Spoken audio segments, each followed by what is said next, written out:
2-minute warning before the briefing begins.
Okay. Please say Whatever you like. I'm kidding. Let me join you after some time. We'll rotate.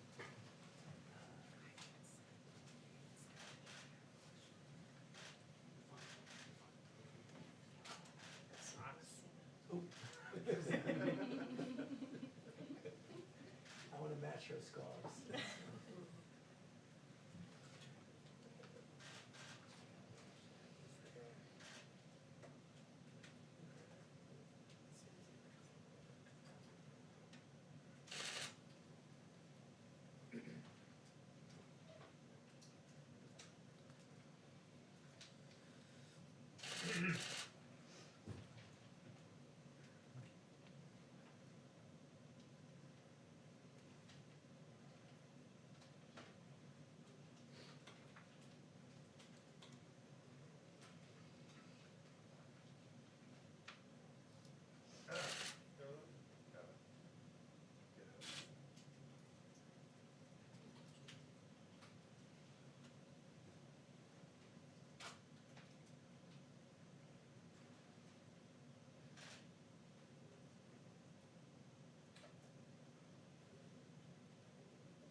Brooke's such a great daughter. But you know, thank goodness she got a rash today, so it was roseola.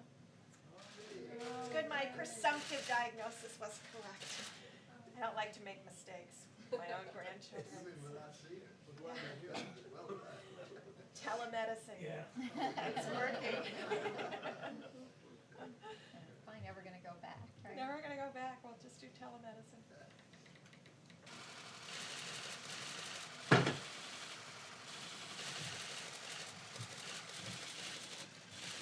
Thank you very much.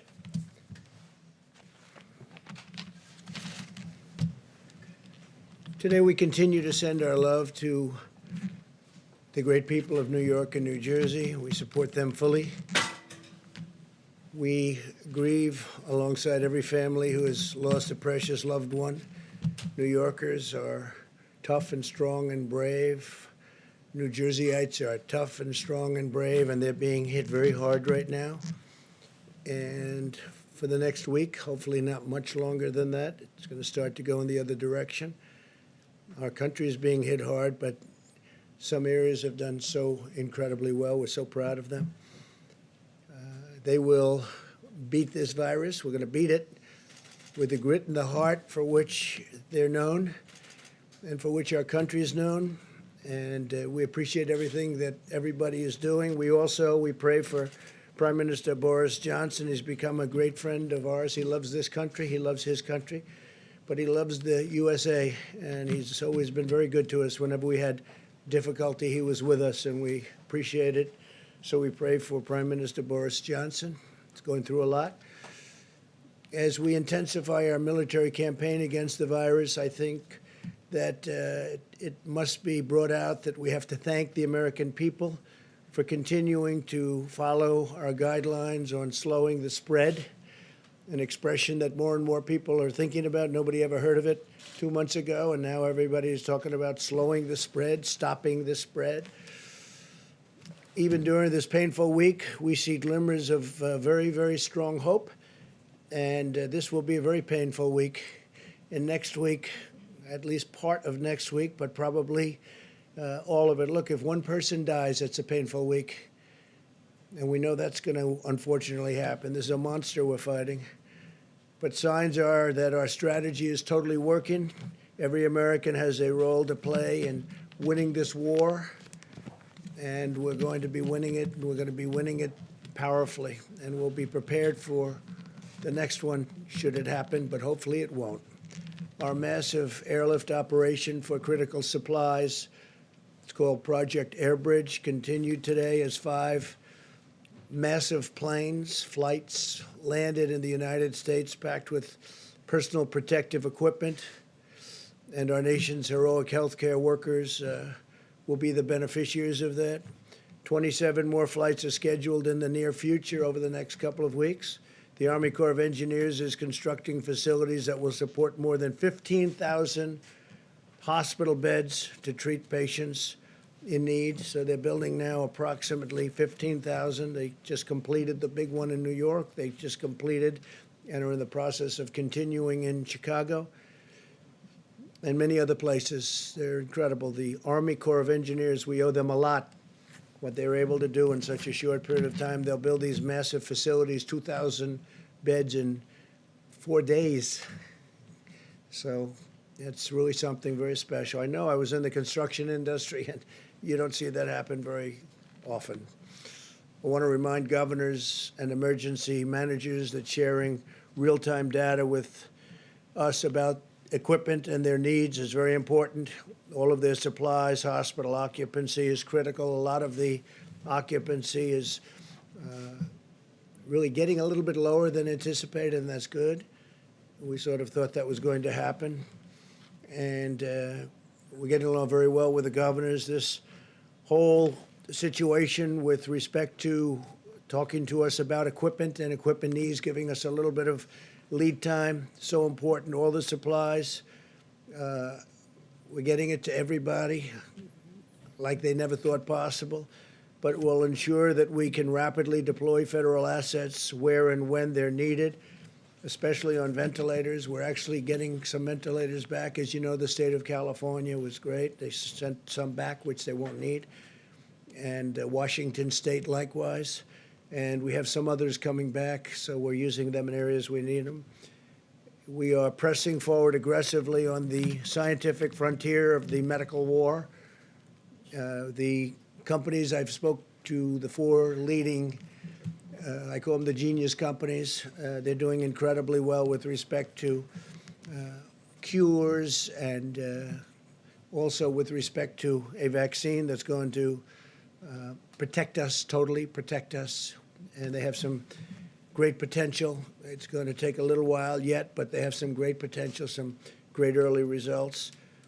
And the governor's been working hard, and we are working hard with the governors. There's been great coordination, especially over the last little while. We're giving them a lot of equipment, a lot of ventilators, but a lot of equipment of all types. And I will protect you if your governor fails. If you have a governor that's failing, we're going to protect you. But the governors are working well with us over the last period of time. Today, in our stockpile of ventilators, and again, we need the stockpile so we can immediately move them from place to place wherever the monster hits. It's a monster. We have 8,675 ventilators right now in stock, ready to move. And we have all sorts of incredible soldiers. Our military is going to move them should they be needed in, as an example, if we need additional in New York or the New York City area. You have state, you have city, and spoke to Mayor de Blasio, and we really have a great, well-coordinated campaign with Mayor de Blasio. It's been really good. Spoke to Governor Cuomo. There's been great coordination. So if they need something, we have it. If Louisiana needs something, we have it. Same thing with Michigan, same thing with Illinois. There are certain spots that are very hot, and we'll see what happens, but we'll know pretty much we'll have time, and we'll be able to move it. In addition to the 8,675 ventilators, We have 2,200 arriving on April 13th. We have 5,500 arriving on May 4th. These are ones that we're building for the most part. And we have, as you know, great companies building them. Ford, General Motors, GE. We have really some great companies that are doing it. On May 18th, we have 12,000. On June 1st, we have 20,000.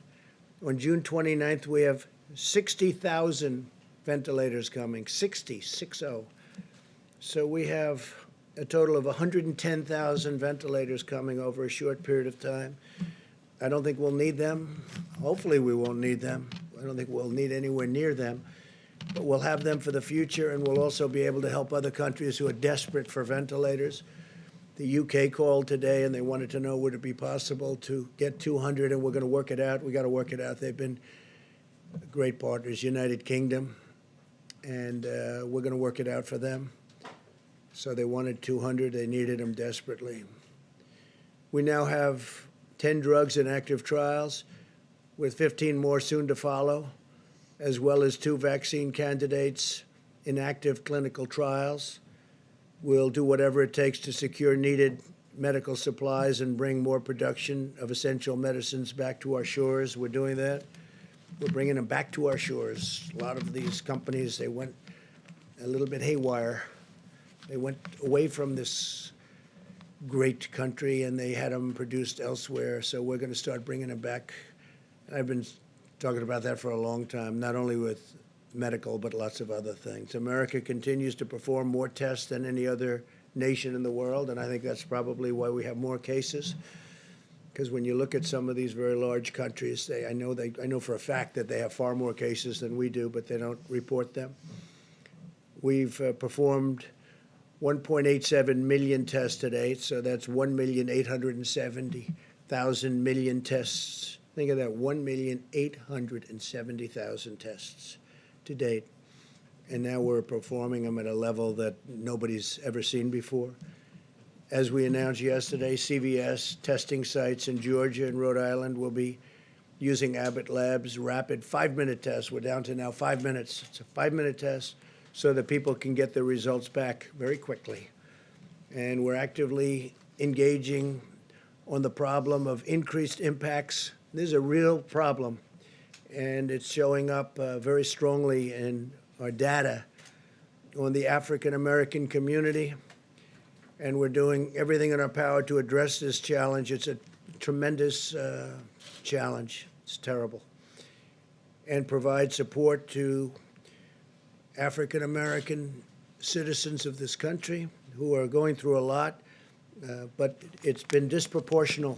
They're getting hit very, very hard. In fact, while we have Tony here, I'd like to maybe have you come up and address that one, and then I'll continue. But if you could address that, it would be great, Tony, please. Yes, thank you, Mr. President. We have a particularly difficult problem of an exacerbation of a health disparity. We've known literally forever that diseases like diabetes, hypertension, obesity, and asthma are disproportionately afflicting the minority populations, particularly the African Americans. Unfortunately, when you look at the predisposing conditions that lead to a bad outcome with coronavirus, the things that get people into ICUs that require intubation and often lead to death, they are just those very comorbidities that are unfortunately disproportionately prevalent in the African American population. So we're very concerned about that. It's very sad. It's nothing we can do about it right now except to try and give them the best possible care to avoid those complications. Thank you, Mr. President. Thank you very much. And Tony, I think you're going to have some pretty accurate numbers over the next few days, right? But they are they're very nasty numbers, terrible numbers. In total, 1,200 Abbott machines, Abbott laboratories have been fantastic, have been shipped now nationwide. Up to 500 more are being produced every week, and 50,000 testing cartridges are being manufactured per day. That means a lot of very fast tests. No nation in the world has developed a more diverse and robust testing capacity than the United States. We're dealing with other nations, helping them out because the testing is very tough for them, and our tests are very accurate. A lot of tests are out there, and they're not accurate at all. In fact, some of the tests, you don't have a clue what's going on. So we're working with other nations trying to get them help also. At a time when many Americans are experiencing increased stress, anxiety, and personal loss, we must also ensure that our country can meet the mental health needs of those struggling in this crisis. There are people struggling. They're struggling. And some people are getting to know each other, frankly. Some families are getting to know each other on a positive note, but there are a lot of people struggling. On Thursday, I'll be speaking to leaders and advocates from the mental health organizations all across our country. And we are going to be talking about resources and tools that we'll make available to them. They need help, and it's a big problem. When you take something where it was the most successful country in the world, still is, the whole world is shut down. Think of it, we're down to numbers that are incredible. As I said yesterday, I think it's 182 countries right now. 182 countries are under attack by the scourge, by this virus. But as we wage medical war on the virus, we're also speeding economic relief to our people. It's incredible. We just had a meeting that was absolutely incredible with the banks. I spoke with leaders in the banking and finance industry about our efforts to help American workers and employers. As of today, small business has processed more than $70 billion in guaranteed loans and will provide much-needed relief for nearly 250,000 businesses already. So we are going to be providing tremendous amounts of money to the small businesses of our country who have been absolutely clobbered. And they'll be keeping open, and they'll be paying their employees, and they'll be all set to go. We're going to have a rocket upward. I want to thank David Solomon, CEO of Goldman Sachs, Brian Moynihan, CEO of Bank of America, Gordon Smith, co-president, COO of JP Morgan Chase, Charles Scharf, CEO of Wells Fargo, Michael Corbett, CEO of Citigroup, Al Kelly, CEO of Visa, Michael Miebach, CEO of MasterCard, Noah Wilcox, CEO, Chairman of Grand Rapids State Bank, and we had numerous others also on the call, and I just appreciate them. We're way ahead of schedule, by the way. We're way ahead of schedule. The Paycheck Protection Program has been incredible. So based on the incredible success of the program, I'm announcing that I'll be asking Congress to provide an additional $250 billion for the Paycheck Protection, which will help keep Americans employed to facilitate a quick and full recovery. We're doing very well. We're looking very bipartisan. A lot of people want to do it, and the plan is amazing. You know, they're processing hundreds of thousands of loans, and this is the big banks that are doing it, the community banks.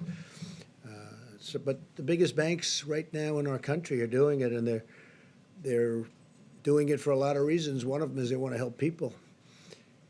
The WHO, that's the World Health Organization, receives vast amounts of money from the United States, and we pay for a majority, a biggest portion of their money. And they actually criticized and disagreed with my travel ban at the time I did it, and they were wrong. They've been wrong about a lot of things, and they had a lot of information early, and they didn't want to. They seemed to be very China-centric. And we have to look into that. So we're going to look into it. We give a majority of the money that they get. And it's much more than the $58 million is a small portion of what they've gotten over the years. Sometimes they get much more than that. Sometimes it's for programs that they're doing, and it's much bigger numbers. And if the programs are good, that's great as far as we're concerned. But we want to look into it. World Health Organization, because they really are, they called it wrong. They call it wrong. They missed the call. They could have called it months earlier. They would have known. And they should have known. And they probably did know. So we'll be looking into that very carefully. And we're going to put a hold on money spent to the WHO. We're going to put a very powerful hold on it, and we're going to see. It's a great thing if it works, but when they call every shot wrong, that's no good. We're in the midst of a great national struggle, one that requires the shared sacrifice of all Americans. In recent weeks, it's been remarkable to see so many companies and organizations and individuals, like the banks that I just told you about, biggest banks in the world. They stepped up to help small business. They're big business, small business. The small business will someday be the big business. But the small business is 50% of our economic strength. People don't realize when you add them up, but they just rose to the occasion. Everybody's rising to the occasion. It's been incredible to watch. To honor and celebrate the extraordinary examples of patriotism and citizenship, I'm asking Americans to use the hashtag America Works Together when sharing stories of how we're all working together, getting through this ordeal in a fashion that nobody would have ever thought possible. It's been incredible, and that's why the numbers are so far much better. We want to keep it that way. If you look at the original projections, if we did nothing, it would be disastrous. If we decided to do something, we closed it down, had no choice. It was a good move. That was a good move. The early China move was a good move. The early Europe move was a good move. Made a lot of good moves, but closing it down was a big statement. It was a big, important thing. But we're looking to have far fewer deaths than originally thought, and I think we're heading in that direction. But it's too early to talk about it. I don't even want to talk about it now because we just want to work. And I think that people are doing an incredible job. The doctors, the nurses, the firefighters, the police, all medical people, what they're doing, the bravery that they're displaying is just incredible. Every citizen should take immense pride in the selflessness and all of the courage and compassion of our people, the workers, the people that are working, and construction workers going into hospitals, knowing nothing about this problem other than it's dangerous, and they go in there to rebuild sections of hospitals, and you have people in really big trouble right next door. They know nothing about it. All they know is they're going to get it done. They're going to fix that wing so they can have more people in there. It's incredible. But this is a national spirit that won our independence and settled the frontier and explored the horizons of space, and that's what we're doing. I mean, this is all new territory. It unlocked the miracles of science, and we're doing that. I wish you could have heard the calls I had yesterday with these great companies that come up with cures to diseases, and the success they've had over the last 15 years is really amazing. So I just want to thank all of them. They're working very hard. They're working with UK right now, and the UK doctors hopefully helping with their great prime minister. But these people are really tremendous signs of success are staring us right in the face. I think we're going to have something that's going to be great in terms of vaccines and in terms of everything else that they're doing. Just really helping us, helping the people of our country, and helping ultimately the people of the world. So I want to thank you all for being here. I will take some questions, and then I'm going to give it over to the Vice President, and they're going to go into great detail onto what we're doing and all of the successful supplies and medical equipment that we're getting. All of the ventilators, I've said it, but you can go over it in more detail if you'd like, but we're taking in and building thousands and thousands of ventilators, and they're very high quality. I said, you got to go for the quality, and these are quality companies doing it. So, because there is a big difference between a good ventilator and a not so good ventilator, Tony, right? We've seen that. And big difference. So we're going top of the line. Steve, please. The acting Navy Secretary submitted his resignation today, Motley. Why did that become necessary, and what role did you have in this, sir? Well, I had no role in it. I've heard, I don't know him, but I've heard he was a very good man. And the whole thing was a very unfortunate. The captain should not have written a letter. He didn't have to be Ernest Hemingway. He made a mistake, but he had a bad day. And I hate seeing bad things happen. Man made a mistake. But, you shouldn't be writing letters, and you're in the military. You're the captain of a great ship, and you shouldn't be writing letters and sending them to many people. And then it gets out to the media. And, you know, the question is, how did it get out to the media? So there's a lot of bad things happened there.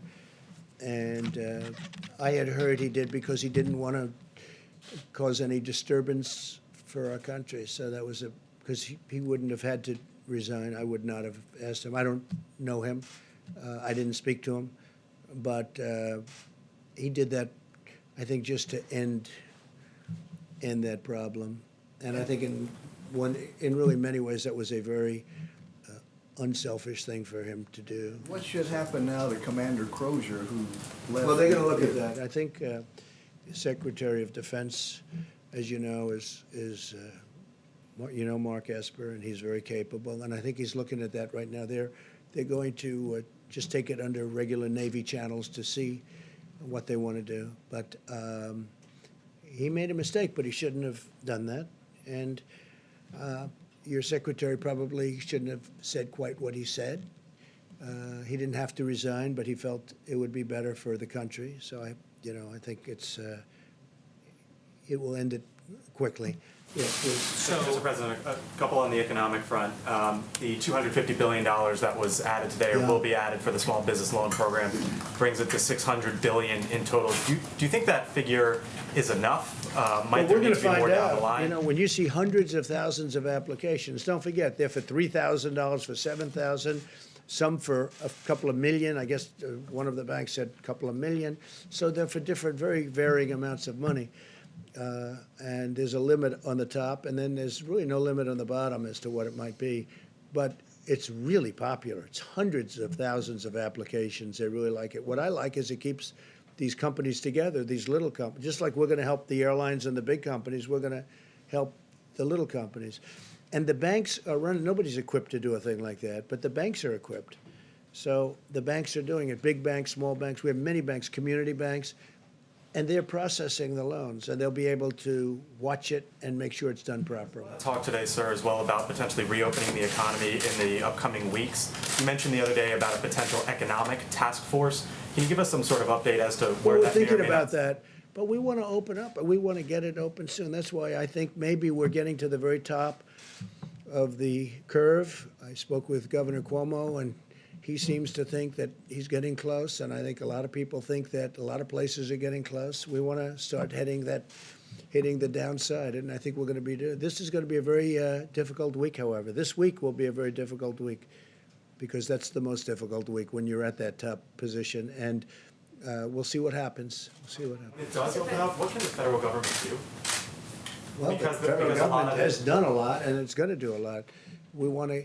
I really think that with the stimulus, we can be maybe even beyond. We're going to do perhaps infrastructure, which you wouldn't have gotten approved before, and now people are looking to do it. And the beauty is we're paying zero interest. We're very close to zero interest. In some cases, we're paying actually zero, have no interest charge.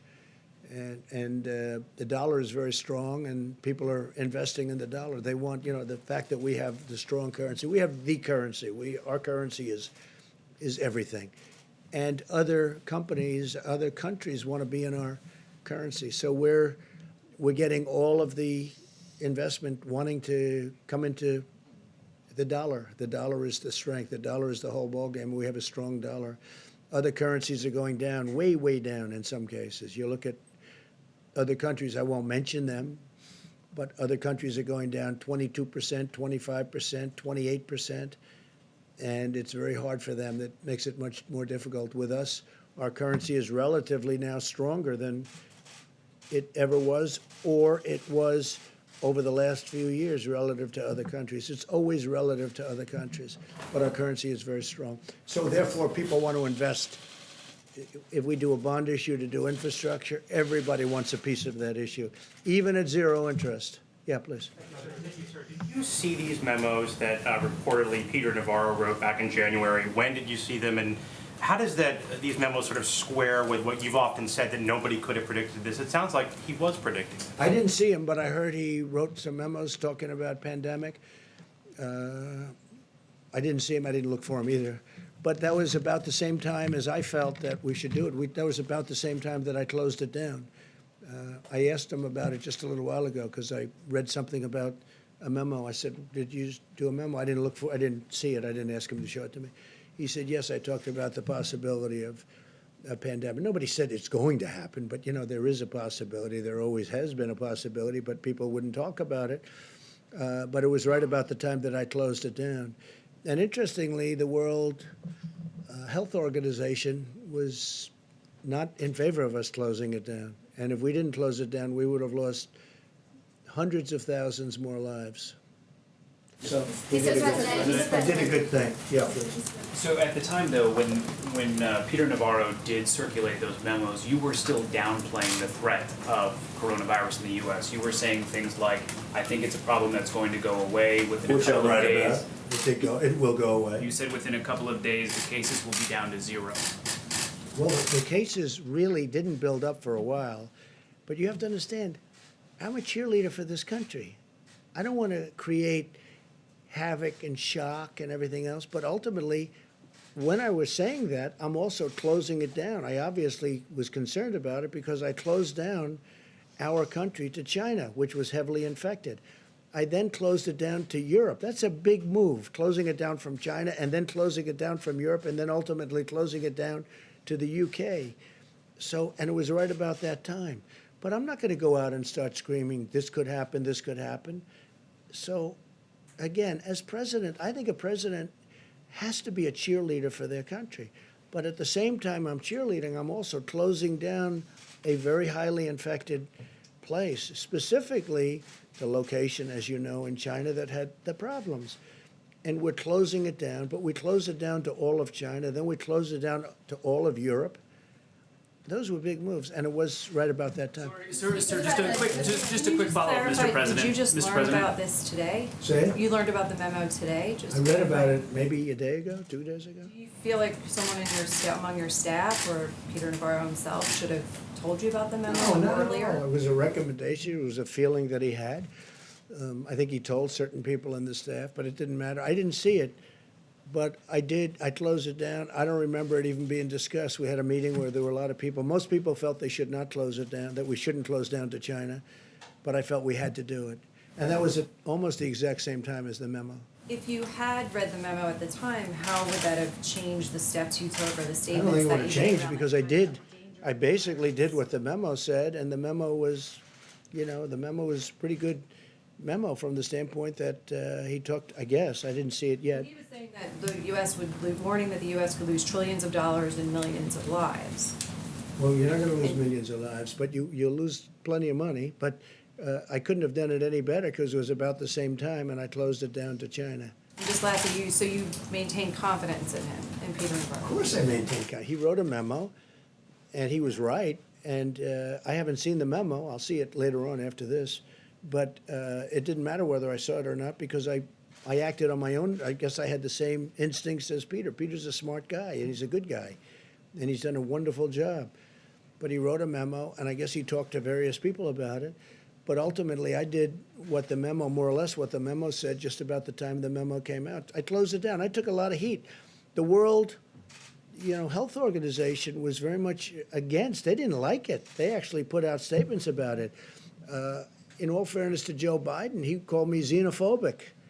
Like, I don't like China. I like China. I like the Chinese people are phenomenal people. So I was called xenophobic. I was called racist. How could I do a thing like this? Now, since then, Joe said that he was wrong, and he said that I was right. But I closed it down, and I was called names by some of the morning show hosts who don't have a clue what they're talking about. They're not smart people. And I was called all sorts of names when I closed it down to China. Now they try and hide that, the tape of them saying terrible things. But that was a great decision. If I didn't do it, if I didn't do that, we would have had hundreds of thousands more people dying. Yeah, please. You talked a lot about the WHO, and I was wondering, Dr. Fauci had discussed them earlier, so if I could ask you a question about... Well, he respects the WHO, and I think that's good, and he's worked with them for a long time. But they did give us some pretty bad play calling.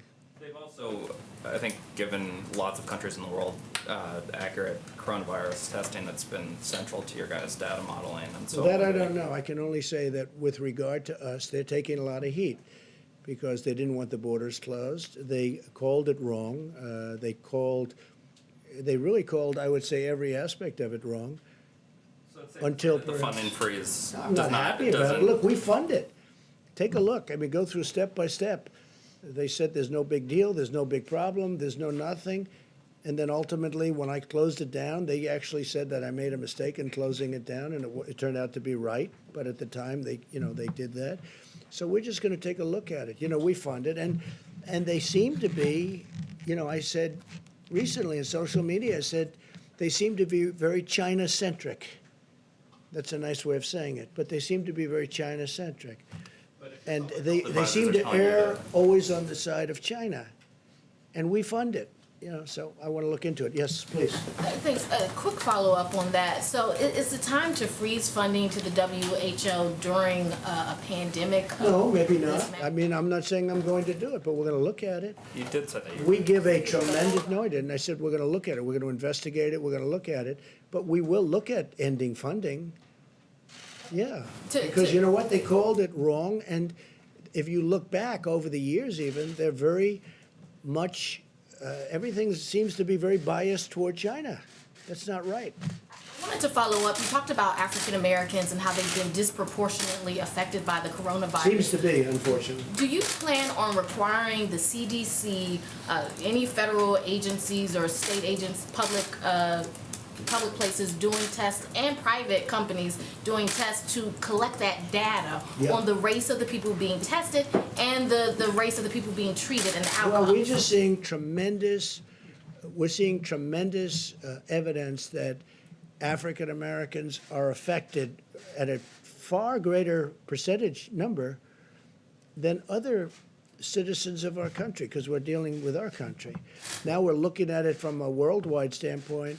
Tony Fauci is looking at it very strongly, but these numbers have started to come out, and they're very strong, and they're pretty obvious. I mean, You will you're release talking that. about. You will release that Sue, publicly. would you like to talk about that for a second, please? I think one of the things that we're going to be doing with our Medicare data is to do that analysis. We're going to look back at the last month or so and look at, related type illnesses going forward. We now have a code for coronavirus, so we can actually stratify by demographic information, so we can look at race as a factor. We can also look at what the underlying health issues are as well. So we'll be providing that data very shortly. But we will be doing that analysis. We're working on that very hard. This is something that's come up over the last, I hadn't heard this, and then over the last few days, this has come up more and more. And I don't mean by a little bit. I mean many times. It's a real thing. Now, we want to find cures, we want to find therapeutics, we want to find vaccines, because that will solve everybody's problem. But why is it that the African American community is so much, numerous times more than everybody else? And we want to find the reason to it. And Dr. Fauci, Seema, both of them, and others are working on this. And they're going to have very good, I would say in less than a week, I think you're going to have very good statistics. Couple of days. Something 2 days. specifically aimed at those communities that are being hard hit, those black communities that Well, are we're being hard helping hit. them a lot. But what's happening is we're trying to find out why is it that it's 3 and 4 times. Now, maybe that's not going to be the final number, but why is it 3 or 4 times more so for the black community as opposed to other people? It doesn't make sense, and I don't like it. And we're going to have statistics over the next probably 2 to 3 days, okay? Mr. President, Please, in the back. Thank you. I'd like to ask a question on behalf of myself and a colleague who couldn't be here due to social distancing. Thank you. Who are you with? Who? With Hearst Newspapers. I'm the Prickler today. Thank you. Some banks are only providing Paycheck Protection Program loans to clients with whom they have existing banking relationships. And you spoke to banking CEOs today. I wonder if you'll ask them, these lenders, to accept applications from all small businesses, Sure. not just the businesses with whom they have existing Okay, they'll be doing that, relationships. but we're also working with small community banks, so they will be doing that. It's a question I've already spoken about. I mean, in many cases, they have long-term relationships with thousands of companies. I was amazed to see how many, you saw the number of applications. It's hundreds of thousands. It's a lot of work. But I did ask that question, and they are working on that.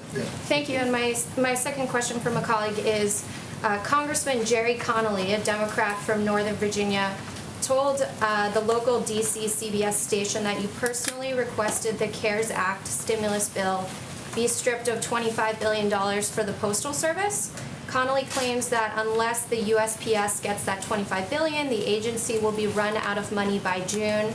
He accuses you of hastening the demise of the Postal Service. Could you respond to that, please? I'm the reason the Postal Service has lost billions of dollars every year for many, many years. I'm the demise. This is the new one. I'm now the demise of the Postal Service. I'll tell you who's the demise of the Postal Service. So these internet companies that give their stuff to the Postal Service, packages, and I don't know why they're not, I don't run the Postal Service. You have a group of people, so-called independent people, and they run it. But these packages are, they lose money every time they deliver a package for Amazon or these other internet companies, these other companies that deliver. They drop everything in the post office. They say, you deliver it. And if they'd raise the prices by actually a lot, then you'd find out that the post office could make money or break even. But they don't do that, and I'm trying to figure out why. These are independent boards. They were appointed by other administrations. They're sort of long-term. They're there for a long time. And I've been talking to them also. You can look it up. Take a look.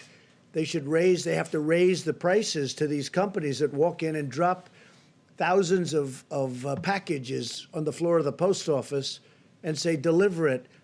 And they make money, but the post office gets killed, okay? So they ought to do that, and we're looking into it, and we've been pushing them now for over a year. And you know that because you've seen the stories. I'm pushing them.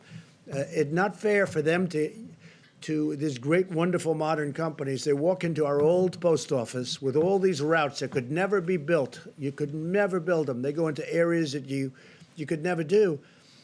And they say, here, deliver this. And they lose a lot of money per package. And they have to raise their prices, but this Postal Commission doesn't do it. Now, we just got a chance to appoint a couple of people onto the commission, as I understand it, and that's good. But they have to raise their prices, otherwise they're just going to lose a lot of money. And tell your Democrat friend that he ought to focus on that, because if he focused on that, he could truly save the post office. Post office has been losing billions of dollars a year for many, many years. And have him take a look at that, because that's the way to solve the problem. Thank you so much, Mr. President. Thank you so much. Mr. President, you say this week will be very painful, very difficult, but a few weeks ago you say this was just like a flu. What have you learned? I didn't say 2 weeks ago it was a flu. The question is, Mr. President, what have you learned that Ready? you could offer as an advice to foreign leaders who still are skeptical about this pandemic and who are against social distancing? What is your advice? What have you learned? You said I said it was just like a flu. So the worst pandemic we ever had in this world was a flu. And it was called, you know that, it was in 1917, 1918. And anywhere from 50 to 100 million people died. That was a flu, okay? So you could say that I said it was a flu, or you could say the flu is nothing to sneeze at. Then what can you offer as an advice to foreign leaders who are skeptical about this pandemic and who are against social distancing? Well, I think there aren't too many of them. If you look throughout the world, and everyone, just about everyone that has practiced that is now closing up. Well, the UK was an example. Now, they talk about Sweden, but Sweden is suffering very gravely. You know that, right? Sweden did that. The herd, they call it the herd. Sweden's suffering very, very badly. It's a way of doing it, but everybody has been watching everybody else. And so far, almost every country has done it the way we've done it. We've chosen to do it.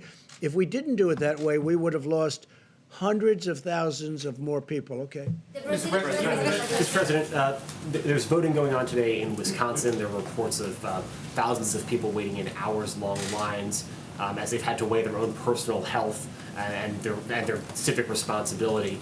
Do you think that the Supreme Court was right in its decision that voting should go forward and the absentee extension should not take place? Yeah.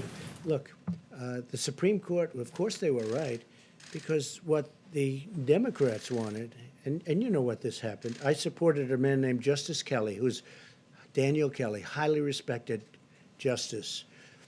And I supported him just the other day, social media. I know of him. He's just a fantastic justice. And I endorsed him. And as soon as I endorsed him, they wanted to move the election. They didn't want to move the election. As soon as I endorsed him, the Wisconsin Democrats say, oh, let's move the election to 2 months later. They didn't mind having the election until I endorsed him, which is very interesting. And now they talk about, oh, safety, safety. Well, it was 15 minutes after I put out an endorsement that they said we have to move the election. They didn't want to move the election before that. The other thing they wanted to do, which is crazy, at the end of the election, they wanted to have 1 week for proxies to come in or mail ballots. Now, mail ballots, they cheat, okay? People cheat. Mail ballots are a very dangerous thing for this country because they're cheaters. They go and collect them. They're fraudulent in many cases. You got to vote. And they should have voter ID, by the way. You want to really do it right, you have voter ID. But the Democrats, and this was turned over in the Supreme Court yesterday, I give great credit to the court, they actually didn't want to have an election day. They wanted to have election day, and then a week after election day, you choose your, all these ballots come in, these mailed ballots come in. The mail ballots are corrupt, in my opinion, and they collect them, and they get people to go in and sign them, and then they're forgeries in many cases. It's a horrible thing. And so what happened is, the Democrats in Wisconsin, they had no problem with the election being today until I endorsed the Republican candidate, Justice Kelly, Daniel Kelly. And as soon as I endorsed him, they went crazy. They went crazy. And you know that's true. And now all of a sudden, because go back 2 weeks, go back 2 days, they didn't want to move the election. They were having the election. They were fine because they thought they were going to win the election. Then I endorsed him, and all of a sudden they think they're not. Now I understand there are lines that go back a long way. I hope they're going to vote for Justice Kelly, okay? Mr. President, do you think that Americans can choose? No, President, with millions of pills of hydroxychloroquine donated, is there a plan or system in place to track the potential Yeah. side effects? Well, you saw There the have representative. Serious harm, so is there a plan to is there a track the plan? side effects? The outside side of effects, clinical the side effects are the least of it. You have people dying all over the place. And generally, the side effects are really with the Z-Pak, having to do with the heart. The Z-Pak, that's the antibiotic, not with the hydroxychloroquine. So a woman last night, I watched her on one of the shows, good show, Laura, and she was, she thought she was dead. She was a representative from Michigan. She was just in horrible shape for 12 days, 14 days. She thought she was dead. I think she said that her doctor said she's, it's going to be very tough. She saw me talking about this, and she asked her husband to go to the drugstore. Now, this is a Democrat representative, a person that, perhaps wouldn't be voting for me. I think she'll be voting for me now, even if she's a Democrat, even if she's a Democrat representative. And they went to the store, which I made available because we have millions of doses. We have, I think, 29 million doses of this drug. And she asked her husband, she said, please go out. I'm not going to make it. Please, you have to hear her story. Please go out, get it. He went at 10 o'clock in the evening to the drugstore. He got it. He gave it to her. Now, it's I don't say it works like this at all. 4 hours later, she awoke, and she said, I feel better. And then shortly thereafter, she felt great. This is a woman that thought she was going to die.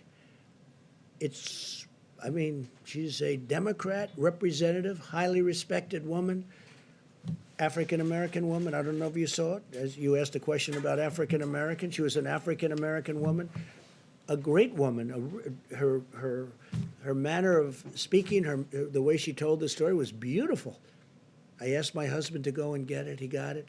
She is now okay. She was interviewed last night on television. And she thanked me. She thanked me even in a tweet. She said, I want to thank President Trump. He saved my life. Look, I don't say that happens with everybody, but that's a beautiful story. There are many of those stories. And I say, try it. Okay, please. Can you track this? I mean, if you're in trouble, if you're gonna die, and you're gonna die, I mean, you're not gonna die from this pill. Now, there could be some side effects, but the side effects is really more so from the Is there a way to Z-Pack. track those side effects? No, doctors have to recommend it. I want doctors. I'm not saying, I'm not a doctor. I'm just saying we hear great results. And some people say, let's go to a laboratory, let's test it for a couple of years. And no, we got people dying in this country and all over the world right now, not in a couple of years. They're dying, as we speak, there are people dying. And I really think it's a great thing to try, just based on what I know. Again, I'm not a doctor. And I say, get a physician's approval. And they have physicians in these hospitals, great physicians, brave physicians. They also say it's good for the hospital workers to take them, that it's, keeps it away, keeps it out of your system. I don't know. But there's a lot of good examples. And, we have a 1,500 case study going in New York, and it's almost complete. So it'll be very interesting to see what happens. Go ahead. Thank you, sir. I appreciate that woman. She was great. You have to see it to believe it. The way she spoke, it was like a miracle. And this was not a fan of mine, but she's a fan of mine now, and I'm very honored by it. Go ahead. Thank you, sir. Can you talk about your decision to remove Glenn Fine from the Pandemic Response Accountability Committee? And does that move and some of the criticism you've leveled at IGs, how does the American public have confidence that there'll be oversight? Well, we have a lot of IGs in from the Obama era, and as you know, it's a presidential decision. And I left them largely. I mean, changed some, but I left them. But when we have, reports of bias, and when we have different things coming in, I don't know Fine. I don't think I ever met Fine. I heard the name. It wasn't an Obama. I heard the name. I don't know where he is. Maybe he was from Clinton. Okay, you check that out. Okay, maybe he's from Clinton. But we did change him. But we changed a number. We have about 7 nominations in, I believe. We put 7 very, very highly qualified people for the IG position. And, that's a decision that I could have made 3 years ago, and I could have made 2 years ago. And but we're putting in, not so much for him, we're putting in 7 names. I think it was 7, and they're going in now. Yeah. Mr. President, when you talk about the WHO being China-centric, what exactly are you talking about? Is it because China's underplayed how many I victims don't know. they've They had? seem to come down on the side of China. Don't close your borders to China. Don't do this. They don't report what's really going on. They didn't see it, and yet they were there. They didn't see what was going on in Wuhan. They didn't see it. How do you not see it? They didn't see it. They didn't report it. If they did see it, they must have seen it, but they didn't report it. Please, go ahead. Mr. President, just turning back to the voting in Wisconsin and those long lines, who will be responsible and who should be held responsible if people get sick after they voted? Look, all I did was endorse a candidate. I don't know anything about their lines. I don't know anything about their voting. I love the state. I To get won out the and vote today state. as well. Will you take some of the responsibility if some of those I people won the get sick? state, which is rare for a Republican to do, but I won the state of Wisconsin. I'm going to win it again because we've been great to the people of Wisconsin, as you know, with our policies, and they like me and I like them. But all I did was endorse a candidate that's highly qualified, very respected person, and all hell broke loose as soon as I did that. And then all of a sudden they want to change. Before I endorsed them, they didn't want to change this voting area. There was no problem with the Democrats voting until I endorsed the candidate. Then they said, let's move it 2 months. Let's move it 3 months later. Safety, safety, safety, right? All of a sudden they want safety. Well, before I did the endorsement, they didn't talk about safety. It was fine for months. For months, it was fine. It was always going to be. And now I endorse, and they want safety. So, that sounds... Thank you. Just to follow up on that, how does the election, them holding this election in Wisconsin line up with the social distancing recommendations that have come from your Well, there administration? you have to ask the people that you have a Democrat in Wisconsin as governor. Ask him. That's his problem. Okay, he should be doing it. Again, some governors fail, and I won't let them fail because when they fail, I'll help. But that's run by Democrats right now. Okay? It's run by Democrats. You had a great Republican. Is it possible to socially distance when you're voting? You're going to have crowds. You have to speak you're to the gonna have governor. What you should do is call the governor of Wisconsin and ask him that question. But also ask him, how come it was okay to do this until I endorsed the candidate? And as soon as I endorsed him, these lines are formed, and I hear, Mike, the lines are through the roof. So, hopefully they're going to vote for the right candidate. Yeah, please. Mr. President, can I just check in on oil again today? I was wondering if... Oil? Yeah. if Where there's- is it today? Well, I was wondering if you... No, where's the price? Give me the price. I'm not sure, to be honest. How can you ask a question when you don't know the price? I'll look it up for you. Okay, let me do somebody else then. Go ahead. So you were highly critical of mail-in voting, mail-in ballots for voting. I think a mail-in few minutes voting ago, is But horrible. you voted by It's mail corrupt. in Florida's election last month, didn't you? Sure, I could vote by mail for the, How do you reconcile because I'm that? allowed to. Well, that's called out of state. You know why I voted? Because I happen to be in the White House and I won't be able to go to Florida to vote. the But let me difference just between say, mailing within well, there's a state or big mailing difference outside the between state? somebody that's out of state and does a ballot and everything's sealed, certified, and everything else. You see what you have to do with the certifications. And you get thousands and thousands of people sitting in somebody's living room signing ballots all over the place. No, I think that mail-in voting is a terrible thing. I think if you vote, you should go. And even the concept of early voting is not the greatest because a lot of things happen. But it's okay. But you should go and you should vote. I think you should go and you should vote. You look at what they do, where they grab thousands of mail-in ballots and they dump it. I'll tell you what, and I don't have to tell you, you can look at the statistics. There's a lot of dishonesty going along with mail-in voting, mail-in ballots. You've encouraged state officials to buy their own medical equipment.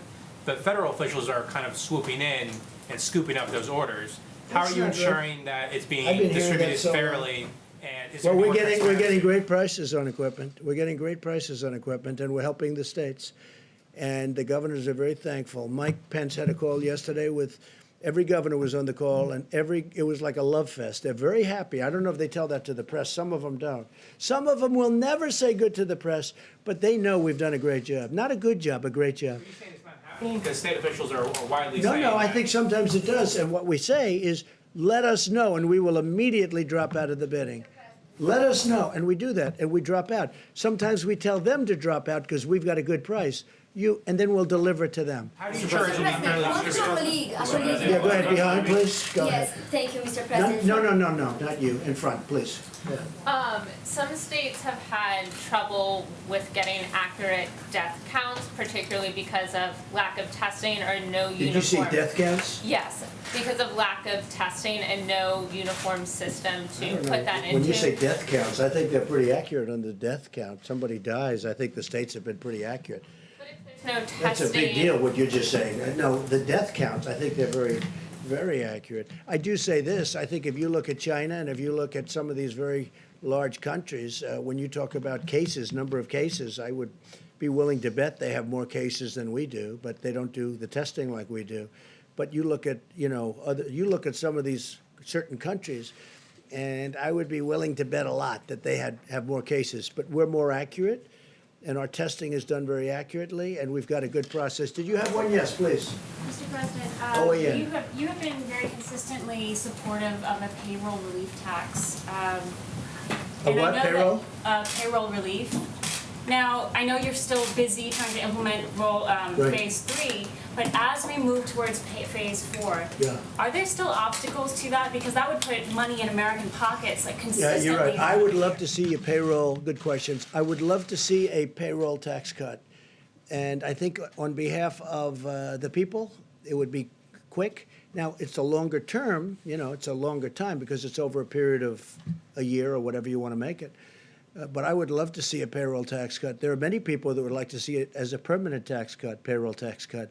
Stopping it from. Well, the Democrats right now are stopping it. What are their reasons? I don't know. I don't know. If maybe they think it's good politics to stop it, but you'd get a lot of people, a lot of money immediately. The payroll tax cut would be a great thing for this country. I would like to have it regardless of this, but this would be a fantastic time to have the payroll tax cut. The Democrats are stopping it, but I don't think they're.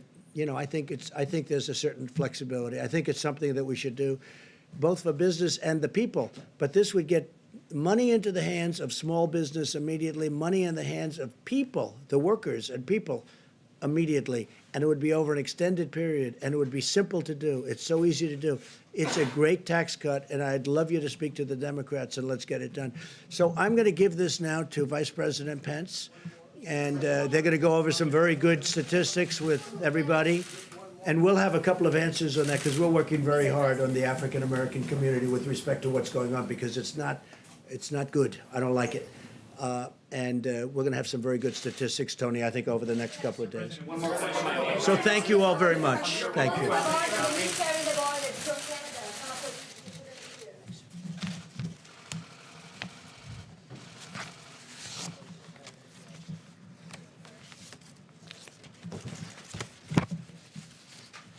Thank you all. A few updates, and then I'll introduce Dr. Deborah Birx to talk about what we're seeing around the country, what the data is telling us. But suffice it to say, as the President said several times, this is a very tough week in America. And our hearts go out to all of the families that have lost loved ones to the coronavirus. But I know I speak for the entire White House coronavirus task force when I say our hearts are with the people of the greater New York City area today. As we stand here today, in the midst of heartbreaking numbers of losses in New York City, I also want to assure the American people that there's reason for hope. As Dr. Birx will enumerate in just a few moments, despite the increase in losses, as Governor Cuomo articulated today, hospital admissions continue to decline. And in our report early this morning from Dr. Birx, we continue to see evidence of stabilization in some of the areas around the country of the most significant outbreak, the New York metro area, including New Jersey, Long Island, and Connecticut, New Orleans metro area, Detroit, Boston, Chicago, and Denver, as Dr. Birx will explain, continue to give evidence of stabilization, which in a very real sense is evidence that the American people are putting into practice the social distancing, the President's guidelines for our nation. And for that, as the President said earlier today, we thank the American people. Even in the midst of hardship and loss at a time when we've seen more than 385,000 Americans test positive for the coronavirus and more than 12,000 succumb to this illness. The evidence that Dr. Birx will describe to you will show that the American people know our future is in our hands. And so as I begin, allow me just simply to continue to urge every American to put into practice the guidance you're receiving from your state and local authorities. Take it to heart, take it seriously, share it with your family and your friends, and know that you're making a difference, America, because you truly are. Today, for my part, I spoke to over 500 small business owners in a conference call, and there I heard about their enthusiasm for the Paycheck Protection Program. And that call took place before the President had the Secretary of Treasury indicate our interest in acquiring another $250 billion for that program. As of this morning, more than $60 billion in forgivable loans that would cover 2 months of paychecks at small businesses had already been distributed, and the number is going to grow literally by the day. We also had a very productive call today with some other American heroes. You know, we all have in our hearts and in our minds our healthcare workers, and I'll speak for a moment about the supplies and resources that we're working to provide for all of them. But right below our healthcare workers are all the people that are working in critical infrastructure around the country, and some of the most important people are working in food supply.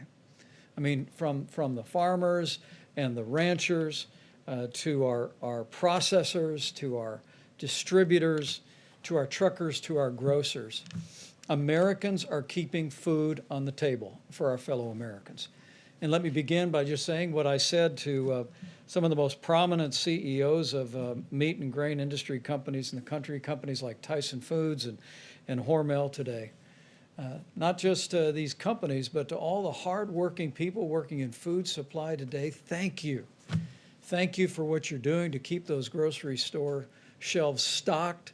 Thank you for showing up for work every day and working hard to keep that food supply rolling in America. You know, it was more than 5 weeks ago that the president brought in all the grocery store leaders in the country, and there he received a commitment that no grocery store in America would close, and they haven't. But it's been these heroic Americans, from the farm to the fork, that have made it possible for Americans to have one less worry, and they are truly inspiring heroes. That being said, I did hear from the industry today that there have been reports of some plants having reduced capacity because of people having concerns about exposure to the coronavirus. In fact, over the last several days, there's been some incidents of worker absenteeism, and some plants have actually been forced to close temporarily.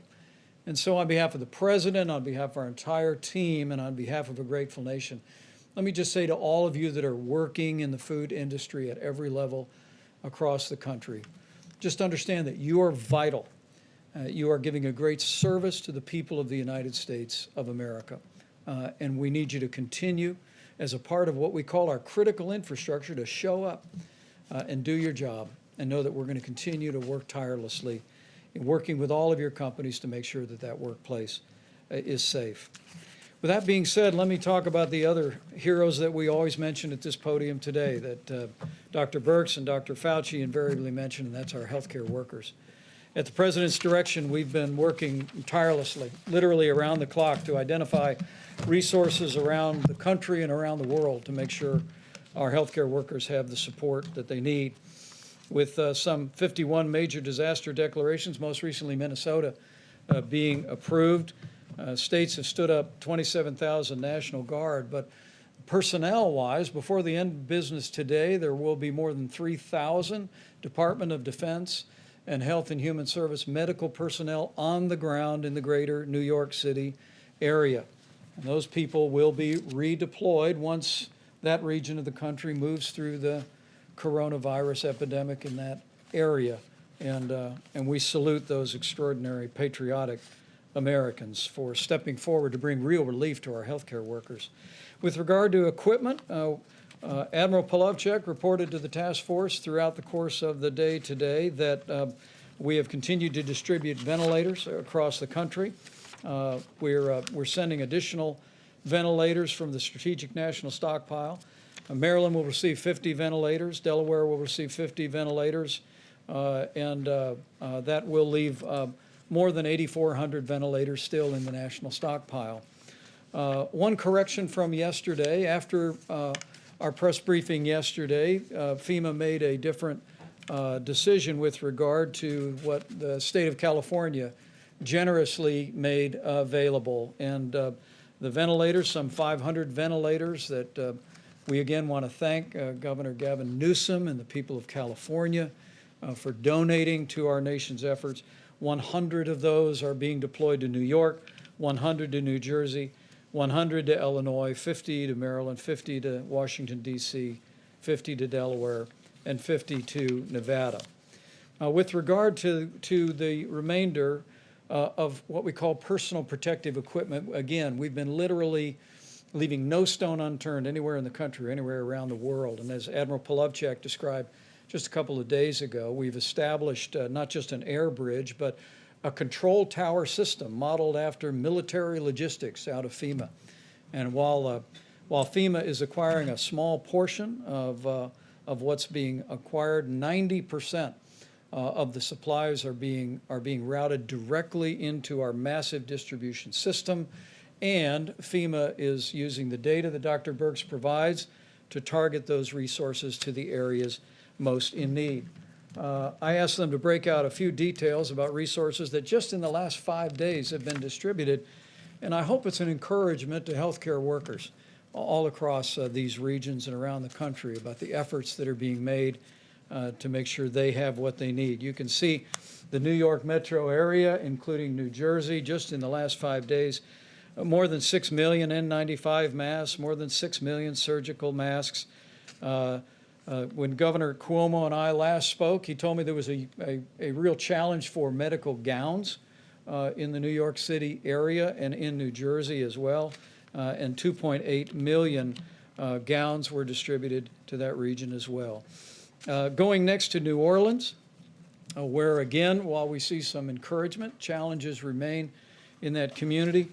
Some 837,000 N95 masks for healthcare workers, 165 surgical masks, other items including almost 6 million gloves have been distributed. Detroit continues to be a real focal point. We're working closely with Governor Gretchen Whitmer as well as Mayor Mike Duggan to meet the needs of healthcare workers in Detroit. Just in the last 5 days, 1.6 million N95 masks have been routed into the healthcare system in Detroit, nearly 700,000 surgical masks, and 24 million gloves, just as a portion of what's displayed. And in the Chicago metro area, which we continue to focus on each and every day, more than 1.7 million N95 masks have been routed into their healthcare system, 900,000 surgical masks, 25 million gloves. I share these details in the hopes that healthcare workers looking on will be encouraged. At the President's direction, we are making every effort to make sure you have the resources you need to do your job, to do it safely, and to go home safe to your family, even while you provide that extraordinary and courageous care that our healthcare workers are providing literally around the clock in the midst of the coronavirus challenge. The last slide is just the cumulative numbers that we have distributed, and I'm happy in a few moments to answer any questions about that. Again, the system that we have in place is one that is essentially infusing our major distribution networks with millions of items, and then FEMA is directing on a day-by-day and oftentimes hour-by-hour basis where those resources are most needed. And we'll continue to do that as the coronavirus makes its way through these communities and through communities that are very much on our watch list today.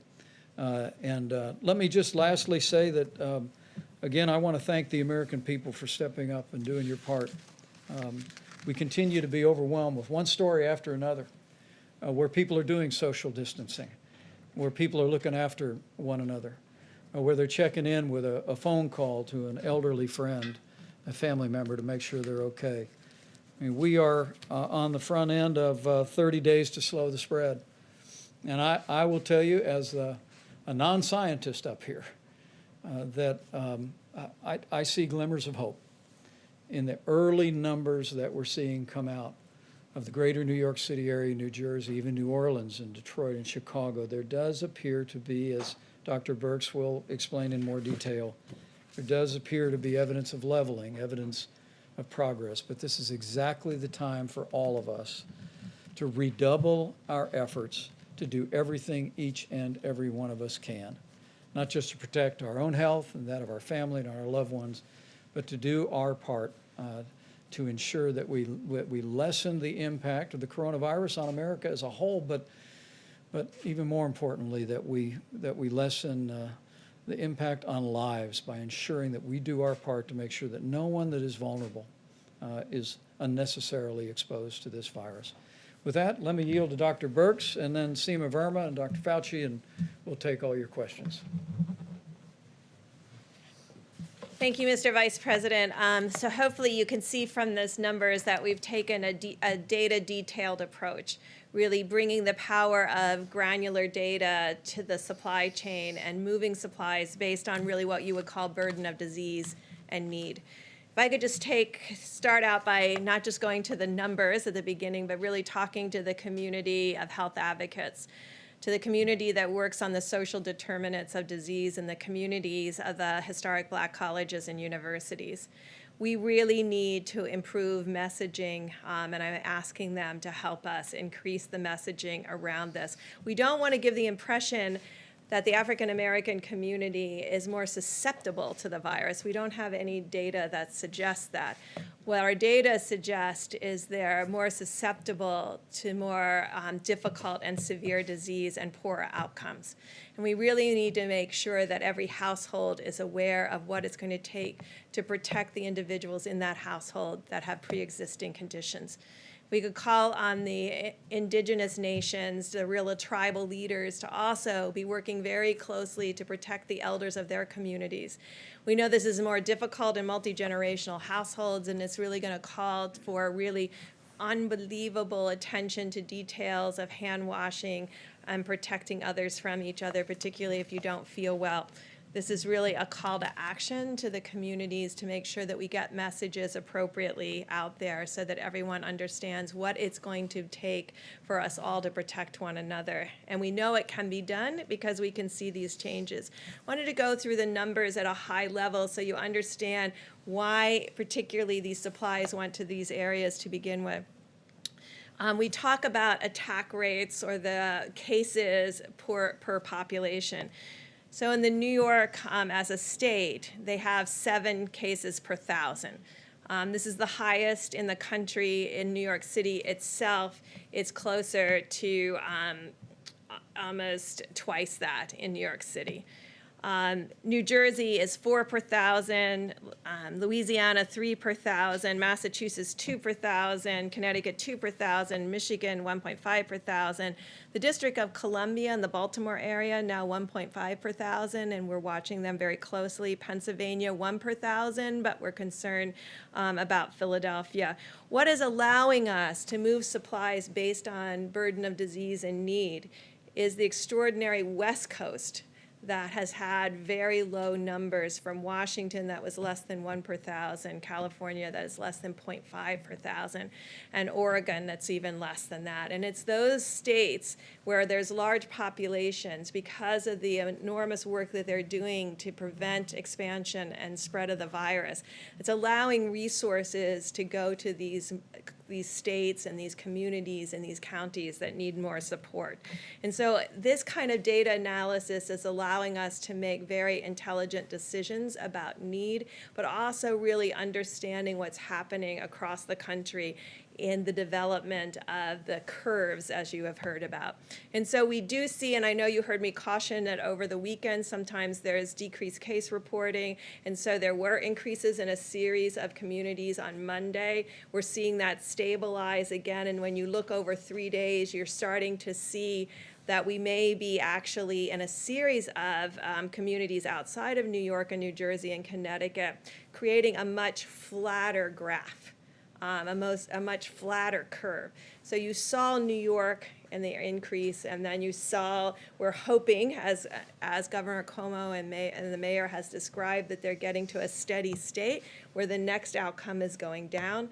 But we see across the country, in Detroit, in Chicago, some real, not this extreme going to 7 cases per 1,000, but really staying in the more 2 cases per 1,000 and a different curve parameter then. And it really shows the amazing, amazing activity of every American in those cities to really ensure that there's social distancing, and really importantly, to ensure there's less socialization between households, and really ensuring that the household really remains independent and protected, and not really at this moment going out into the community or socializing anywhere but a virtual way on computers, by Zoom, by FaceTime. And I think we can really see that in the data, and it's really given us great heart.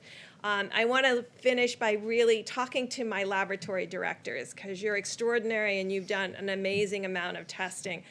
Those nearly 2 million tests that we're getting to, those were all done in the last 2 to 3 weeks. But we do have excess capacity. So if all the lab directors could look in their laboratories, if they have an Abbott M2000, if they could get that up and running we could double the number of tests that we're doing per day. That is a high throughput. The machines are throughout the United States. There's hundreds of them. Right now, about 80% of them are idle. We're going to have a call with the laboratory directors of these laboratories to really ensure this is an automated, robotic situation that they can run. There's over 1 million tests sitting.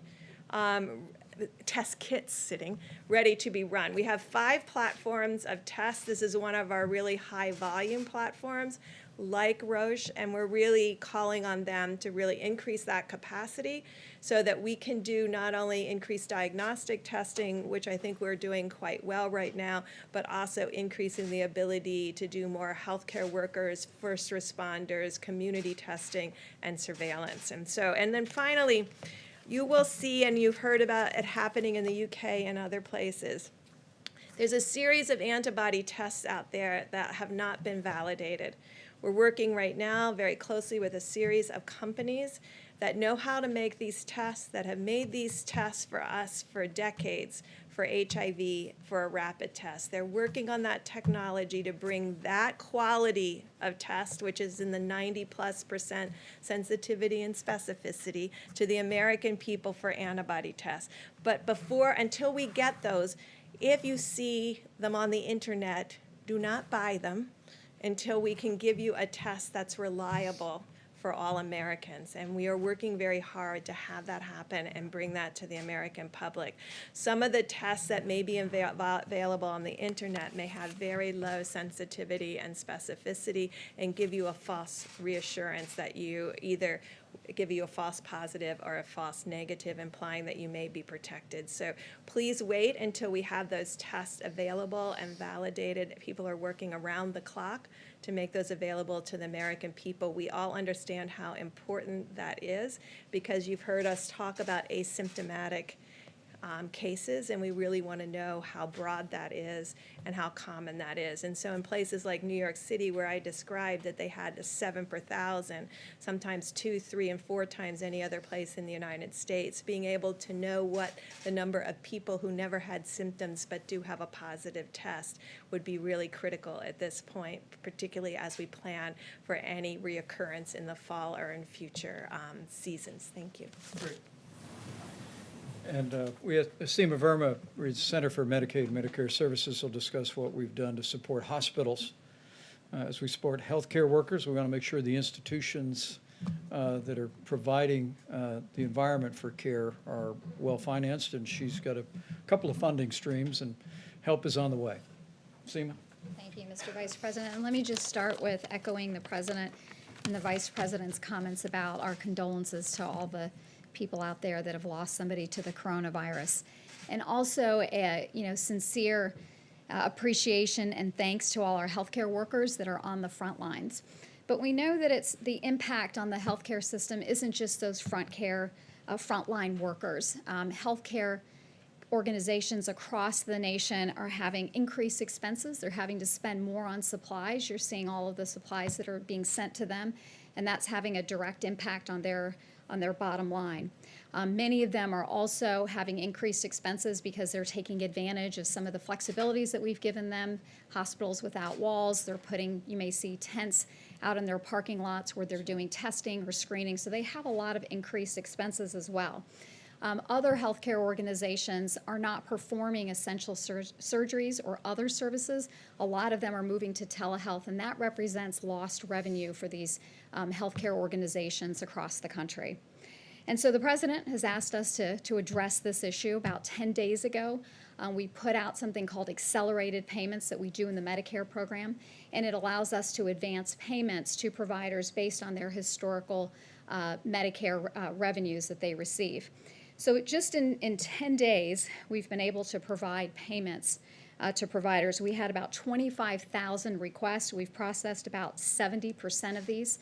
It's happened in about 5 days, and the total on that is about $34 billion that we've managed to put into the healthcare system. But those are essentially loans. The President has asked us to go further with this and to start the implementation of the CARES Act. That provides $100 billion to the healthcare system. You've heard Secretary Azar talk about the focus on some of those dollars going towards the uninsured. but the president wants us to accelerate getting those dollars out. And so this week, we will be putting out another $30 billion, which are grants. This is going to be based on Medicare revenue. There are no strings attached. So the healthcare providers that are receiving these dollars can essentially spend that in any way that they see fit. Also, this is going to be done in a very easy, simplified way for many of our healthcare providers. We actually do direct deposit with them, and so those dollars will just go right into their bank accounts. For other providers, all it's going to require is some very simple registration, and we'll be able to give them that money as well. So we're expecting that to happen this week. The other thing to note is that this is not a first-come, first-served basis. Because we are basing this on their Medicare revenue, they will get these dollars. So even if it takes a few days, there shouldn't be any panic in the system as well. The other thing to recognize here is that our priority was on getting these dollars out as quickly as possible. We heard that from the many healthcare providers across the country that weighed in on this. They said the most important thing was to get these dollars out as quickly as possible. But we recognize that in terms of getting these dollars out, because it's based on Medicare revenues, there are providers out there, pediatricians, children's hospitals, OBGYNs, even our nursing homes, that a lot of their revenue comes from other sources, Medicaid or other payer sources. And so those organizations will be addressed in the second tranche of funding, and we'll have a priority for these organizations and these types of healthcare providers. Also just want to say, so together between the loans that we've put out there with our accelerated payments and the $30 billion, that's about $64 billion for the healthcare system this week alone. And so I think, again, this is part of our effort to support the healthcare system, and also just want to, again, say thank you to all our healthcare providers out on the front lines. To all Americans, the best thing that we can do to support our healthcare providers is to adhere to those guidelines around 30 days to slow the spread. That is the best thing that we can do to support our healthcare workers. Thank you. Dr. Fauci, please. I just want to make a brief comment to get back to the discussion about the health disparities in the African-American community, because it really is very important. And the reason I want to bring it up, because I couldn't help sitting there reflecting about sometimes when you're in the middle of a crisis, like we are now with the coronavirus, it really does have ultimately shine a very bright light on some of the real weaknesses and foibles in our society. And as some of you know, the greater proportion of my professional career has been defined by HIV/AIDS. And if you go back then, during that period of time when there was extraordinary stigma, particularly against the gay community, and it was only when the world realized how the gay community responded to this outbreak with incredible courage and dignity and strength and activism, that I think that really changed some of the stigma against the gay community, very much so. I see a similarity here because health disparities have always existed for the African American community. But here again, with the crisis, how it's shining a bright light on how unacceptable that is. Because yet again, when you have a situation like the coronavirus, they are suffering disproportionately. As Dr. Berg said correctly, it's not that they're getting infected more often, it's that when they do get infected, their underlying medical conditions, the diabetes, the hypertension, the obesity, the asthma, those are the kind of things that wind them up in the ICU and ultimately give them a higher death rate. So when all this is over, and as we've said, it will end, we will get over coronavirus, but there will still be health disparities, which we really do need to address in the African American community. Thanks. Well said. Questions for our panel, please. Yeah, for Mr. Vice President, and then a question for Dr. Birx as well. Sure. On the ventilator issue, with 8,400 of them in the stockpile and tens of thousands more coming, why are states like California and Washington needing to send ventilators to other states, and is that smart if they might need them later on? Well, I'm going to let Dr. Birx speak about what's happening in California and Washington, because it is a real credit to the people of both states and the leadership of both states to see the progress that we've made. We continue to witness that the numbers where the outbreak began, we all remember when this first emerged in the Seattle area, the numbers continue to be steady and low. And what we've seen the governor of California do, what we saw the governor of Washington State do, and the governor of Oregon, where the coronavirus hasn't arrived to a large extent in Oregon, I think is in keeping with the highest tradition of the American spirit. And they are understanding what I think Americans are understanding more and more, that while we tend to think of this as one large curve in our minds when it began in our country, and we long for the day that it will end, and we want to hasten that day by putting into practice all these mitigation efforts. The reality is, what these experts have explained to this layperson is that what we're actually going to witness is a number of small curves that will cumulatively mean that curve. And for Oregon, for Washington State, for California to recognize where the need is, and then to partner with us and FEMA to make sure the resources are there at the time of the need, at the point of the need, I think is really inspiring. But Dr. Birx, do you want to speak to that? Yeah, I want to be clear. No, we didn't ask for their ventilators. They looked at their epidemiologic curves. These states have amazing health commissioners, and I think when this is over, we'll really be. All of the models were based on something we have never attempted to do anywhere in the world. We have never attempted to do this kind of mitigation. It was always theoretic to many individuals, and now we see across the globe people mitigating against this virus, realizing that their own behaviors can change the course and future of this virus in their communities, which is really astounding, the power that gives us to actually understand that we can compete against this virus and do well. And so I think their governors and their health commissioners looked at their curves, looked at their hospitals, looked at their ICU, and looked at their needs, and then decided that they didn't need those at this time and wanted to make it available for other states that were in more of that 2 per 1,000, 3 per 1,000, 4 per 1,000, and 7 per 1,000. And I think we'll learn a lot from other states and other communities to really understand how to do this better next time. And I think this is what will teach us, because we've never attempted anything like this, at least in my lifetime, where we've had, these 30 days to stop the spread. I mean, we've not ever put out information like that.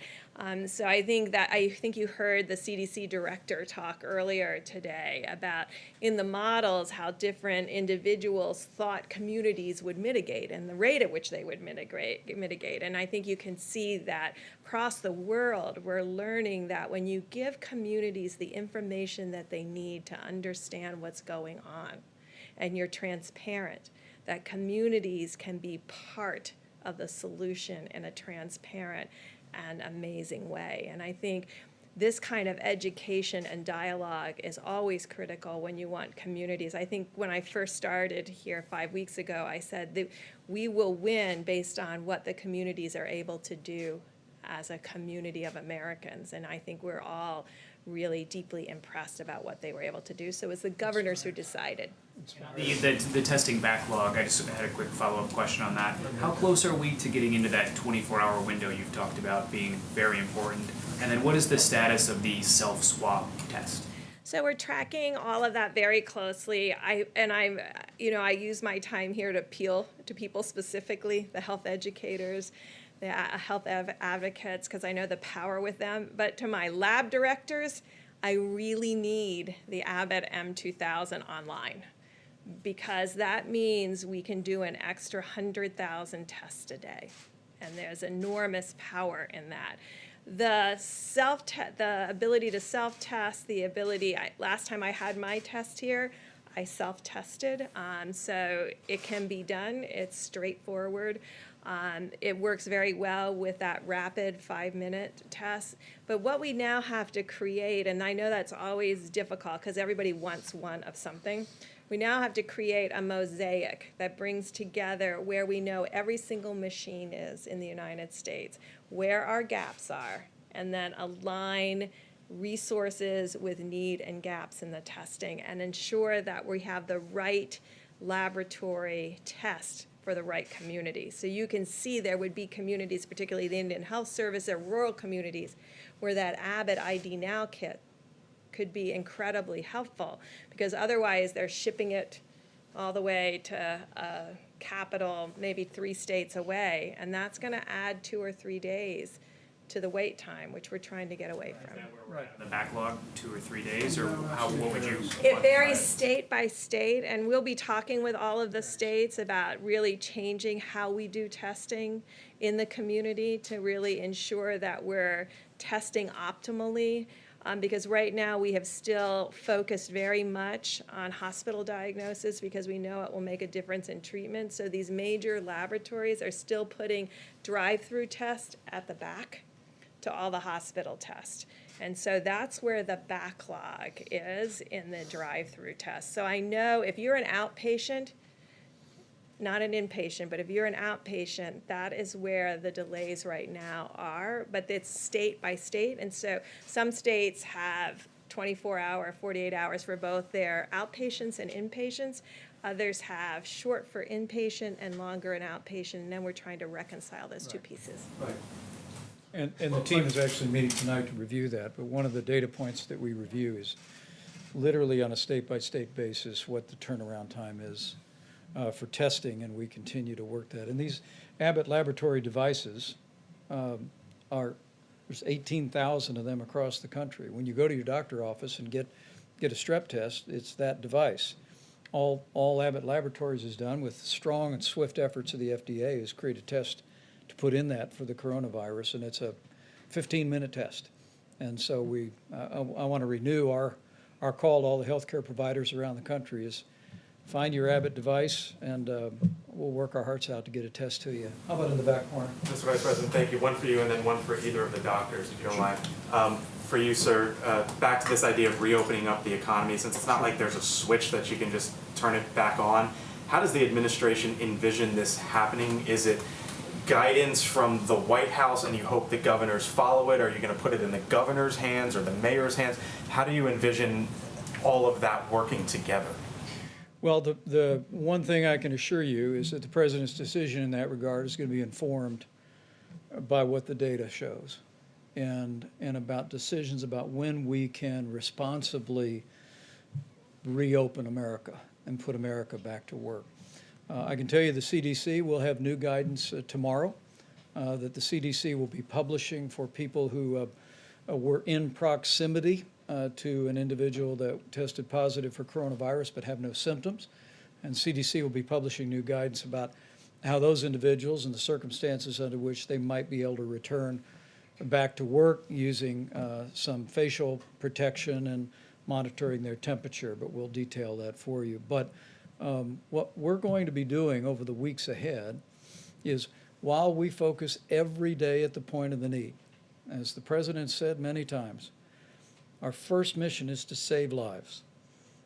And that means to slow the spread, to bend the curve, to continue to engage the American people, which they are admirably doing, to continue to put all the social distancing into practice. But there is a dual track that the president has already initiated. Some of the best minds here at the White House are beginning to think about what recommendations will look like that we give to businesses, that we give to states, but it'll all, I promise you, be informed on putting the health and well-being of the American people first. Dr. Birx? Either for Dr. Birx or for Dr. Fauci, or do either of you want to take that? Or Go ahead. secondly, as a lot of parents are sitting home with their kids, and they've been home with their kids for weeks now, and they're wondering, maybe resigned to the fact that maybe their kids aren't going back to school this year, but are looking ahead. What do you think summer camp holds, and what do you think the start of next school year holds? If you could look down the line, do you think those start on time? Do you think school next year starts on time? Can I say a word on behalf of teachers since I'm married to one? There you go. My wife was all day yesterday at the elementary school she teaches at, loading up about 500 bins of art supplies for kids. And she's just one of millions of teachers across this country who find themselves having to distance teach kids. And I'm proud of Karen, but relatedly, I'm proud of every teacher in this country. Secretary of Education was here not long ago talking about our efforts to expand distance learning resources, even in K through 12. To all the teachers who are out there, we just want to say thank you. Thank you for what you're doing, for continuing learning even in this challenging time. And to all of the kids, Just because you're home doesn't mean you don't have to do your schoolwork. Keep Do it you up. anticipate children being back in classes in August? What I will tell you is I'll yield to the health experts, but that'll be part of what we're looking at in terms of guidance going forward, whether it be summer school or whether it be returning to school next fall. But the most important thing we can do is put this epidemic behind us as quickly as possible. Well, my daughter is a school teacher, so she asked me the same question. It is unpredictable, but you can get a feel for if we start talking about the things where the curve goes down and we really have minimal, how we respond and what kind of a rebound we see or don't see, I think is going to have a lot of influence, probably more immediately on things like summer camps than it does in the fall. I fully expect, though I'm humble enough to know that I can't accurately predict, that by the time we get to the fall, that we will have this under control enough that it certainly will not be the way it is now, where people are shutting schools. My optimistic side tells me that we'll be able to renew to a certain extent, but it's going to be different. Remember now, because this is not going to disappear. So we're going to have in place the capability of doing the things that we talk about all the time on this stage, to identify, to isolate, to contact trace, number one. Number two, by that time, we'll have a better feel with the antibody test about what the actual penetrance of this infection was in society. How many people have actually been infected? Who's protected? If you have antibody, it's very likely that you're protected. Who's vulnerable? Do you treat vulnerables different than you treat the people who are protected? All of these things are going to go into the decision of just how much back to the original way we'd like it to be in the fall. Bottom line is no absolute prediction, but I think we're going to be in good shape. Dr. Fauci? I just want for Dr. Fauci or Dr. Birx. Can you talk about your concerns about deaths being misreported by coronavirus because of either lack of testing or standards for how they're characterized? So I think in this country, we've taken a very liberal approach to mortality. And I think the reporting here has been pretty straightforward over the last 5 to 6 weeks. Prior to that, when there wasn't testing in January and February, that's a very different situation and unknown. There are other countries that if you had a pre-existing condition, and let's say the virus caused you to go to the ICU and then have a heart or kidney problem. Some countries are recording that as a heart issue or a kidney issue and not a COVID-19 death. Right now, we're still recording it, and the great thing about having forms that come in and a form that has the ability to mark it as COVID-19 infection, the intent is right now that if someone dies with COVID-19, we are counting that as a COVID-19 death. Can you be sure? I mean, you hear from coroners that that's not necessarily the case. Are you sure? How can you be confident about that? And is there any concern that it skews the data that you're trying to collect in terms of projections and things like that? Well, I think that would apply more to rural areas that may not have the same level of testing, but I am pretty confident in New York City and New Jersey and places that have these large outbreaks and COVID-only hospitals. I can tell you there are testing. New York and New Jersey together have, by proportion, are testing extraordinarily well as Washington State and Louisiana. So I don't see that there's been a barrier in testing to diagnosis. No, I think there's so much focus now on coronavirus that, particularly if you take New York, which we all know is having a disproportionately higher proportion of the burden of the entire country is right now in New York.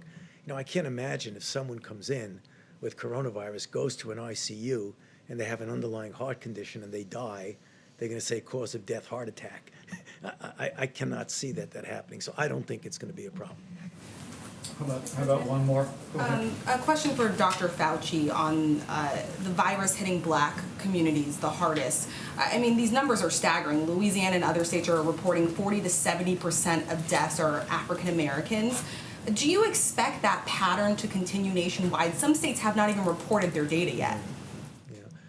You know, I can't be confident to predict patterns, but the underlying reason why that is happening doesn't change from state to state. So you expect it to get worse? No, I expect that when African Americans get infected, given the disproportionate disparity of the underlying conditions that lead to complications like the ones I mentioned, I expect that we will still see the pattern that when you look at the proportion of people who get into serious trouble and die, again, it's going to be disproportionate towards the African Americans. I do expect that. And is the federal government now leading the charge in collecting this information from the states, and when will it be made public? Yes, the answer is yes. It will be public as soon as you get enough data to be able to make a meaningful statement. So can we expect this week or a couple of days? The task force has assigned that to several members of the team. We're assembling that data now. It is a great concern for us, and but it's probably a good reminder that we have to be especially careful around people with serious underlying health conditions. As we've said it many times from this podium over many weeks, that the risk of serious illness from the coronavirus remains low for the average American. But for anyone from any community that has a serious underlying health condition, particularly senior citizens with serious underlying health conditions, the risk of tragedy is very real. And so we're going to be very diligent about studying this and providing information and guidance in accordance with our best scientists. But I do want to say to each and every American, the President's coronavirus guidelines for America about wash your hands. If you're sick, stay home. If you can work from home, if you're not in critical infrastructure like our incredible healthcare workers or all those heroic people working to keep food on the shelves at our grocery stores and keep medicine at the pharmacies, we ask you to work from home if you can. Avoid unnecessary travel. Avoid gatherings of more than 10 people. Use a drive-through at a restaurant. Don't go in the restaurant. Not just to protect your health, but to protect those of every community, of every background in this country who may have underlying conditions that make them susceptible to tragic outcomes.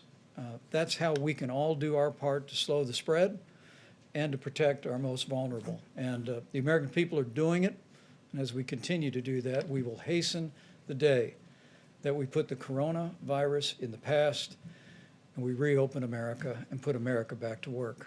Thank you all. We'll see you tomorrow.